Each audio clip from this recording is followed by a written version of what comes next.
पूर्व नागपूरमध्ये पहिल्यांदाच अशा प्रकारची गोळीबारीची घटना घडली आहे. आज रात्री आणि 12च्या नंतर आपले नगरसेवक शुभम मोडघरे यांच्यावर कोणीतरी प्राणघातक हमला करण्याचा प्रयत्न केला, गोळ्या झाडण्याचा प्रयत्न केला आणि म्हणून अशा प्रकारची घटना हे आमच्या भागामध्ये ही पहिल्यांदाच घडत आहे. मी कालच PI सोबत बी बोललो, DCP साहेबासोबत बी बोललो आणि आता CP साहेबासोबत बी चर्चा झाली आणि ते कसून याची चौकशी करत आहेत आणि लवकरात लवकर जो कोणी आरोपी असेल ते लवकरात लवकर त्या ठिकाणी समोर येईल.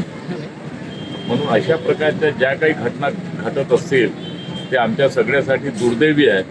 कारण एखादा जनप्रतिनिधी असो, तो कोणत्याही पक्षाचा जनप्रतिनिधी असो, तो जनतेची सेवा करण्याकरता, जनतेचे काम करण्याकरिता, त्या भागातला डेव्हलपमेंट करण्याकरता जनता त्याला निवडून देतात.